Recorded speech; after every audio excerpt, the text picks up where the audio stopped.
अस्सलाम वालेकुम स्टूडेंट्स, कैसे हैं आप सभी लोग। आज के लेक्चर के अंदर हम पढ़ने जा रहे हैं व्हाई डू एटम्स रिएक्ट। ये लेक्चर नंबर 2 है आपके प्यारे से चैप्टर नंबर 5 केमिकल बॉन्डिंग का। मेरा नाम है करतार कुमार और आप ये लेक्चर देख रहे हैं अपने प्यारे से चैनल फेटरो का मंजन पर। तो मेक श्योर आप सब लोगों को रिक्वेस्ट है कि सब लोग सब्सक्राइब कर दें हमारे इस प्यारे से चैनल को। Let's start the topic. Why do atoms react. हम पहले भी ऑलरेडी पढ़ते हुए आ रहे हैं कि भाई एटम्स रिएक्ट क्यों करते हैं। हमने क्या पढ़ना है, why do atoms react, atom क्यों रिएक्ट करते हैं। This topic is 5.1। ठीक है, देखिए हम ऑलरेडी, अगर आपने मेरे लेक्चर्स देखे, हमने chapter 1, chapter 2, chapter 3, chapter 4 upload कर दिया है और बाकी सब्जेक्ट्स के भी हमारे पास लेक्चर्स आते हैं। आप वो देखते हुए आ रहे हो तो आपको आइडिया होगा कि एटम्स रिएक्ट क्यों करते हैं। मैंने अगेन एंड अगेन 4 से 5 दफ़ा बताया है। देखें, दुनिया में हर चीज़ स्टेबल होना चाहती है। दुनिया में हर चीज़ क्या होना चाहती है, स्टेबल। भाई उसको स्टेबिलिटी चाहिए। आप कमा रहे हो, क्यों कमा रहे हो, पढ़ रहे हो, स्टेबल होना है, पैसा आएगा, स्टेबल होंगे। तो वाई डू एटम्स रिएक्ट, इसका जो आंसर होगा आपके पास, बिकॉज ऑफ स्टेबिलिटी। ये स्टेबिलिटी एक पॉइंट है जो कि एटम्स को रिएक्ट करवाता है। स्टेबिलिटी एक सिंपल सी चीज़ है। अब ये स्टेबिलिटी कैसे मिलती है ये आपको लाजमी पता होना चाहिए कि ये स्टेबिलिटी आखिर मिलती कैसे है। How do you get stability. ये मिलती है, आपको क्या होता है, आपके वैलेंस शेल, ये आपको कैसे मिलती है, बेसिकली अपने वैलेंस शेल को पूरा करके, बाय कंप्लीटिंग वैलेंस शेल आपको मिलती है स्टेबिलिटी। स्टेबिलिटी भाई कैसे मिलती है, मतलब कंप्लीट करोगे वैलेंस शेल को, कोशिश करो, अगर आप शुरू से देखते आ रहे आपको मजा आएगा। और सबसे इम्पोर्टेंट बात, हमने इस चैप्टर के ग्रैंड टेस्ट का जो प्रैक्टिस टेस्ट है उसका लिंक हमने डिस्क्रिप्शन में डाल दिया है। आप डिस्क्रिप्शन में जाकर ये ऊपर पहला लिंक है, प्रैक्टिस ग्रैंड टेस्ट को यहाँ पे जाएं और सॉल्व करें और प्रैक्टिस करें। यहाँ से आपने अगर प्रैक्टिस कर ली, आपके एग्जाम्स के अंदर, एमसीक्यूज के अंदर 100% मार्क्स गारंटेड है। उसके अलावा अगर आपको हमारे फ्री नोट्स चाहिए, lecture, guest papers, model papers चाहिए, तो इस पहली वाली लिंक पे क्लिक करके आप हमारे चैनल को ज्वाइन हो जाएं और दूसरी वाली लिंक को क्लिक करके आप हमारा व्हाट्सएप ग्रुप है इंपॉर्टेंट प्रीमियम, उसको ज्वाइन हो जाएं। ठीक है, अगर आपको ट्यूशंस वगैरह के अंदर एनरोल होना है, कोई डाउट है, तो ये हमारा व्हाट्सएप नंबर, इस पर क्लिक करेंगे आप डायरेक्ट व्हाट्सएप पे चले जाएंगे और तमाम बुक्स के पीडीएफ इस वाले यहाँ पर आखिरी वाले आपके पास गिवन है। आप यहाँ से कोई भी बुक उठा सकते हैं, आपकी जो मर्जी चाहे, सारी की सारी क्लासेस का। इसके साथ साथ आपसे रिक्वेस्ट है, आप चैनल को सब्सक्राइब और वीडियो को लाइक भी करते हैं। तो बैलेंस शेयर को कंप्लीट करने से होगा क्या कि स्टेबिलिटी मिलेगी, मतलब होगा क्या। देखो, कोई बोले ना यार हैप्पीनेस कैसे मिलती है, आप बोलोगे पैसे से। मतलब सुकून कैसे मिलता है, भाई पैसे से। भाई वो कहने की बातें होती हैं, पैसा सब कुछ नहीं होता, पैसे से खुशी नहीं होती, वो भाई जिनके पास नहीं होता ना वो कहते हैं। और दूसरी बात, हकीकत में देखा जाए तो पैसा भी सब कुछ नहीं होता। सुकून एक डिफरेंट काइंड ऑफ चीज़ है, पैसा एक अलग काइंड ऑफ चीज़ है। तो पैसे से सब कुछ नहीं होता, वाकई में भी नहीं होता। बाय कंप्लीटिंग बैलेंस है। अगर आपको कहे यार मतलब पैसे से खुशी होती है, फायदा है, पैसे से बंदे को स्टेबिलिटी मिलती है, क्यों मिलती है पैसे से, क्योंकि पैसे से आप जो चाहें वो खरीद सकते हैं। तो इसी हिसाब से हम पूछेंगे बाय कंप्लीटिंग बैलेंस शेल होगा क्या कि स्टेबिलिटी मिलेगी। भाई आपकी जो एटम की एनर्जी है, आपके जो एटम की एनर्जी है वो कम होगी। क्या होगा, एटम की आपकी जो एनर्जी है, एनर्जी ऑफ एटम रिड्यूसेस। जब एनर्जी कम होगी तो स्टेबिलिटी ज्यादा होगी, ये है स्टेबिलिटी का रीजन, इस वजह से होती है। देन हम किताब को अगर थोड़ा सा पढ़ें, ज्यादा नहीं, थोड़ा सा बहुत मामूली सा पढ़ें, देयर आर 8 ग्रुप्स, 8 ग्रुप्स हैं ओवरऑल हमारे पास नॉर्मल एलिमेंट्स के, हमने पढ़े हैं। ग्रुप 8 है जो है ना, नोबल गैसेस होती हैं जिनको हम जीरो ग्रुप भी कहते हैं। भाई ये बात याद रखना, एक पॉइंटर लगा लो। तो देखें, ये बात आप चीज़ नोट कर लें कि जो आपके पास एमसीक्यू आ सकता है, ये चीज़ आपको नोट में होनी चाहिए कि नोबल गैसेस आप लिख लें, ग्रुप 8 है। 8 है जो आपका ग्रुप है, इसको आप नोबल गैसेस भी कहते हैं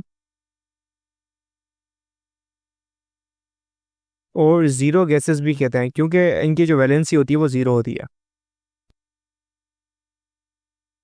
ठीक है, तो ये चीज़ आप याद रख लीजिएगा, क्योंकि अगर एमसीक्यू में आ जाए that noble gases are also called और zero gases what are zero gases, ये आपको याद होनी चाहिए। बोर्ड लेवल पे ऐसे एमसीक्यूज आते रहते हैं। फेडरल बोर्ड के एनुअल एग्जाम्स का डर है, लेकिन ये नहीं पता कि तैयारी कहाँ से करनी है। दूसरी बात ये नहीं पता कि एग्जाम के अंदर सवाल का जवाब लिखना कैसे है, कैसे सेंटेंसेस को फॉर्म करना है, कैसे हमें फुल के फुल मार्क्स मिले। तो भाई घबराना किस बात से, हमारी बैच इसी प्रॉब्लम को तो सॉल्व करने आई है। तो आप भी हमारे बच्चों की तरह 97.8 परसेंटेज ला सकते हो, 98.27 परसेंटेज ला सकते हो, फातिमा की तरह, अगली फातिमा आप बन सकते हो। आप 505 मार्क्स ले सकते हो आउट ऑफ 520। अच्छा जी, कैसे? हम आपको सिखाते हैं कि एग्जाम के अंदर लिखना कैसे होता है, ग्रेन टेस्ट प्रोवाइड करते हैं। देखिए जी, हमारे पास है पाकिस्तान की one of the best faculty. आप कोई भी सब्जेक्ट लेना चाहें, आपका जो दिल करे, आप सारे सब्जेक्ट्स लें, सिर्फ और सिर्फ 3,000 रुपये में पूरे साल में। आपको एग्जाम राइटिंग मेथड सेशन दिए जाते हैं कि सवाल का जवाब लिखना कैसे, डिफरेंस वाला अलग क्वेश्चन, डेफिनेशन अलग, एग्जाम्पल वाला अलग, मैथ के सवालों का जवाब अलग होता है। आपको टॉपर बच्चों के नोट्स दिए जाते हैं, आपको फुल बुक के notes, question answers, live classes के अंदर कॉन्सेप्ट पढ़ाया जाता है आपको, और उनकी रिकॉर्डिंग्स भी दी जाती हैं। भैया और क्या चाहिए? अच्छा, और मजे की बात, ग्रैंड टेस्ट से हमारा समझो पेपर लगता है। ये हमारा है केमिस्ट्री का ग्रैंड टेस्ट, इसका सवाल नंबर तुम नोट करो ये। तो भैया इस ग्रैंड टेस्ट में से आपके 3 सवाल लगे हैं क्लास 9 के केमिस्ट्री के पेपर में, इस साल जो नए सिलेबस से हुआ था 2025 के अंदर ग्रेड 9 का। तो इतने इंपॉर्टेंट हमारे ग्रैंड टेस्ट होते हैं, सारे आपको दिए जाते हैं। तो भैया देर किस बात की, इस नंबर पे कांटेक्ट करें और अभी रजिस्टर करवाएं। अब नेक्स्ट थिंग आ जाती है हमारे पास पढ़ने के लिए, जो कि हम पढ़ रहे हैं right now. This thing is right कि आपके पास राइट नाउ, अब हम नेक्स्ट चीज़ पढ़ते हैं। ग्रुप 8 है भाई, नोबल गैसेस होती हैं, ये बहुत ज़्यादा स्टेबल होती हैं, ये इनर्ट होती हैं ऑर्डिनरी कंडीशन में, केमिकली इनर्ट। इनर्ट यानी इनएक्टिव, इनर्ट कहते हैं इनएक्टिव को। दूसरा इसका नाम है, यहाँ से मुझे एक और चीज़ याद आई, इसको जीरो गैसेस भी कहा जाता है, और इसके अलावा एक और भी नाम है इसको कहा जाता है, वो है इनर्ट गैसेस। इनर्ट गैसेस कहते हैं इनएक्टिव गैसेस को, क्योंकि ये रिएक्ट नहीं करती इजीली, इनर्ट गैसेस भी कहा जाता है इसको। ये मोस्ट पॉपुलर नाम नोबल गैसेस है या inert gases, in the end जो मोस्ट पॉपुलर नाम, जो लेस पॉपुलर है, वो है जीरो गैसेस।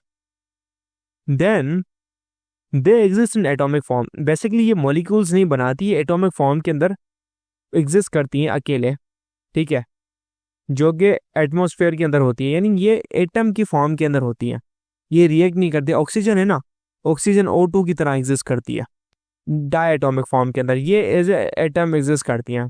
तो क्या करते हैं, ये बात यहाँ पे आप नोट करें, मतलब लिख ही लें हैं सिंपल से। आपके पास जो नोबल गैसेस हैं, noble gases exist in atomic form, ठीक है। फॉर एग्जाम्पल, आप एग्जाम्पल लाजमी दें इस चीज़ की कि आपको ये जो नोट्स हैं, इस नोट्स का जो लिंक है आपको डिस्क्रिप्शन में मिल जाएगा, ठीक है। इजीली वहाँ से आप देख सकते हो। एग्जाम्पल आप लिख लो, आर्गोन हो गया आपके पास, क्रिप्टॉन हो गया, किया आपके पास, नियोन आ गया, एंड सो ऑन। ये ऐसे एग्जिस्ट करने वाली गैसेस हैं। उसके अलावा देयर जनरल इलेक्ट्रॉनिक कन्फिग्रेशन। अब इनकी इलेक्ट्रॉनिक कन्फिग्रेशन क्या होती है, बहुत आसान सी चीज़ है। अब इनकी आपको इलेक्ट्रॉनिक कन्फिग्रेशन पता होनी चाहिए। ये होती है, बहुत आसान है, NH2 NP6। Oh what is this written, NH2 NP6, ठीक है, हाँ ठीक है। अब इस ये क्या कह रहा है भाई, एस के अंदर 2 इलेक्ट्रॉन है, पी के अंदर 6 इलेक्ट्रॉन है, प्लस ये क्या बता रहा है, 6s+2, ये 2, ये वैलेंस शेल की बात की जा रही है, ये 6। इन दोनों को जब आप जमा करोगे, ऐड करोगे, तो आपके पास 8 इलेक्ट्रॉन हो जाएंगे। तो ये बता रहा है कि इसके पास 8 इलेक्ट्रॉन्स हैं, 8 इलेक्ट्रॉन्स।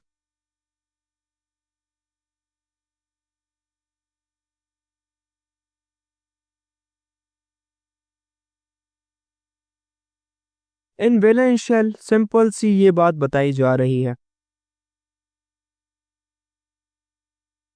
अब देखो, ये जो है ना नोबल गैसेस हैं, ये बहुत ज़्यादा स्टेबल होती हैं। इनके पास एस और पी सबसे कंप्लीट होते हैं, इसलिए उनकी रिएक्टिविटी कम होती है और इनका ऑक्टेट कंप्लीट होता है।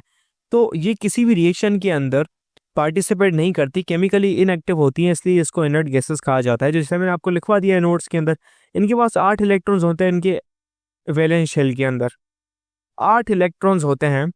ये बात यहाँ पे लिख लो, सिंपल से बात लिख लो आप यहाँ पर, have 8 electrons in their valence shell। सबके पास 8 इलेक्ट्रॉन होते हैं वैलेंस शेल के अंदर, except helium which has 2। Helium के पास 2 होते हैं। सो आपको ये बात पता होनी चाहिए, हैव 8 इलेक्ट्रॉन। सो जो नेक्स्ट चीज़ है आपको समझने की, उनके पास 8 इलेक्ट्रॉन होते हैं, एक हीलियम एक्सेप्शन होती है जो कि डुप्लेट रूल पूरा करती है, इसलिए है उनके पास। ये नॉर्मल आपके पास इलेक्ट्रॉनिक कन्फिग्रेशन लिखी हुई है जो कि मैंने आपको ऑलरेडी जो है 3rd चैप्टर के अंदर समझाई थी, ठीक है। 1916 के अंदर अब बेसिकली आपके पास आ जाता है octet rule and duplet rule. अब बेसिकली स्टेबिलिटी के लिए 2 रूल्स होते हैं जो कि मतलब ये गैसेस फॉलो करती हैं। एक होता है सिंपल सा आपका जो है, जो होता है आपके पास, वो होता है नंबर 1 जो होता है, ए रूल जो होता है वो होता है ऑक्टेट रूल, आपका प्यारा सा ऑक्टेट रूल। और एक आपका दूसरा रूल होता है जिसको कहते हैं डुप्लेट रूल।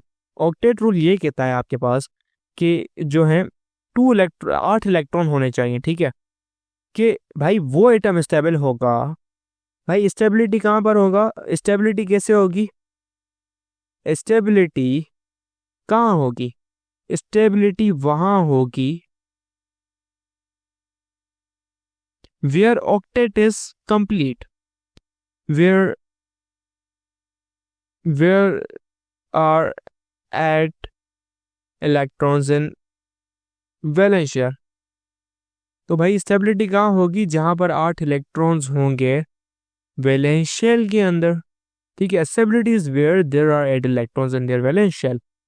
तो 1916 के अंदर एक केमिस्ट था जीएन लुइस, जिसने एक कॉन्सेप्ट एक्सप्लेन किया 8 इलेक्ट्रॉन और 2 इलेक्ट्रॉन्स का, कि भाई वो इलेक्ट्रॉनिक रूल था जिसके अंदर रिएक्टिविटी और स्टेबिलिटी कैसे होती है वो समझाया। ऑक्टेट रूल ये होता है कि भाई 8 इलेक्ट्रॉन आएंगे स्टेबल हो जाएगा, ठीक है। हमारी ऑब्जर्वेशन थी कि भाई जिसके पास 8 इलेक्ट्रॉन है वो स्टेबल है एंड वो सिंपल रहेगा, ठीक है। जिनके पास नहीं है वो रिएक्ट करेगा और एक मॉलिक्यूल बनाएगा, ठीक है। This rule only applies to major group element. The chemical behavior of main group elements can be predicted with the help of the octet rule। भाई ये तकरीबन 95% केसेस पे काम कर रहा था, लेकिन बहुत सारे केसेस पे काम नहीं कर रहा था। This is because this rule involves S and P और electrons molecules such as oxygen, nitrogen, carbon follow the। भाई कुछ नॉर्मल जो हमारे पास 9 लेवल तक ट्रांजिशन रिप्रेजेंटेटिव एलिमेंट्स होते हैं, नाइट्रोजन, ऑक्सीजन, ये वो फलाना, तो वो ये इस चीज़ को ओबे करते हैं, ठीक है। तो यूजुअली, तो अगर हम इसको रेड से लिखें तो ज़्यादा बेहतर होगा। Generally usual elements obey this rule. भाई कुछ कुछ ओबे करते हैं इस रूल को, बहुत सारे नहीं भी करते, ठीक है। देन क्यों नहीं करते वो आप आगे फर्स्ट ईयर के अंदर पढ़ोगे। अब जैसे आपके पास क्लास 9 के अंदर एग्जाम्पल है, जैसे फॉर एग्जाम्पल आपके पास सिंपल सी एग्जाम्पल है, ये जो आपके पास लिथियम है, lithium doesn't obey, lithium does not obey. क्यों नहीं करता, क्यों नहीं ओबे करता, बिकॉज ऑफ डुप्लेट रूल। भाई इसका क्या केस है, डुप्लेट रूल है, ये डुप्लेट रूल को ओबे करता है। बिकॉज ऑफ डुप्लेट रूल ये उस ऑक्टेट रूल को ओबे नहीं करता। क्यों, क्योंकि इसके जो एक ये रहा इसके पास, ये आपके पास इसका ये रहा आपके पास स्ट्रक्चर, पहला शेल और ये इसका दूसरा शेल। तो अगर मैं थोड़ा स्ट्रक्चर इसका थोड़ा सा बड़े प्यार से बनाऊं,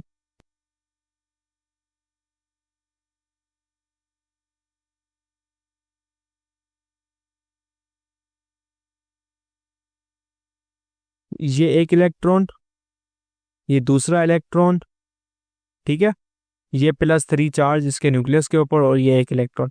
अब इसके लिए 7 इलेक्ट्रॉन्स लेना, 7 इलेक्ट्रॉन्स लेना हार्ड है, बहुत ज़्यादा हार्ड है। इस एक प्यारे से इलेक्ट्रॉन को रिमूव करना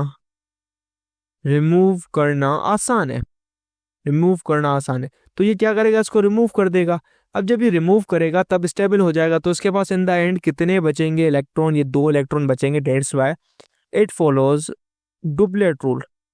ये क्या करता है, डुप्लेट रूल को फॉलो करता है इजीली। Got it? क्यों करता है? क्योंकि इसके लिए ये चीज करना आसान है।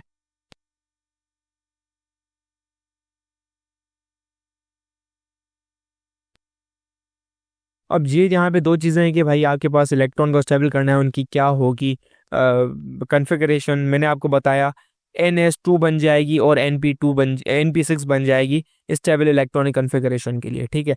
अब बात आ जाती है डुप्लेट रूल के ऊपर। आपका जो प्यारा सा रूल है, थोड़ा एक्सेप्शन वाला, एंड ये तो बच्चों वाला एक्सेप्शन था लिथियम का, लेकिन बहुत बड़े बड़े एक्सेप्शंस पड़े हैं। फर्स्ट ईयर के अंदर पढ़ोगे आप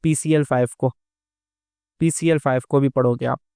तो डुप्लेट रूल क्या कहता है आपको, इसको समझना पड़ेगा। बेसिकली डुप्लेट रूल आपको कहता है कि भाई स्टेबिलिटी इज देयर। भाई कहाँ पे स्टेबिलिटी है भाई? डुप्लेट रूल कहता है कि कुछ एटम्स के अंदर मतलब कुछ एलिमेंट्स के एटम्स के अंदर जो स्टेबिलिटी आती है वो 2 इलेक्ट्रॉन से आती है। मतलब अगर आपके आखिरी शेल के अंदर 2 इलेक्ट्रॉन्स भी है तब भी स्टेबल आती है। The tendency of atoms to acquire 2 electronic configuration, 2 electrons in their outermost shell. Electronic configuration mistake है यहाँ पर। In their outermost shell during the bond formation is called duplet rule. भाई कोई atom है, any atom, simple लिख लो, any atom which become stable, which becomes stable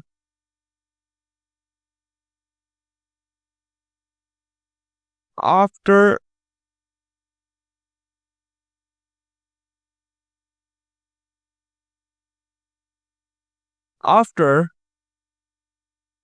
acquiring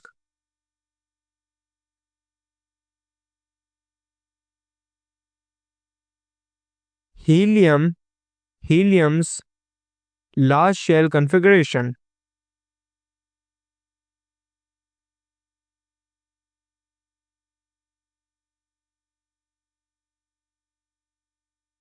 helium के large shell की कन्फिगरेशन को ओबे करके, so it obeys duplet rule. भाई वो चीज़ें जो कि उसको भाई हीलियम स्टेबल है, उसकी जो आखिरी शेल की कन्फिगरेशन है NS2 वाली, ओबे कर लेगा तो so it obeys duplet rule. Simply, लंबी नहीं करनी आप लोगों ने, सिंपल, आपके नोट्स भी रेडी होगा।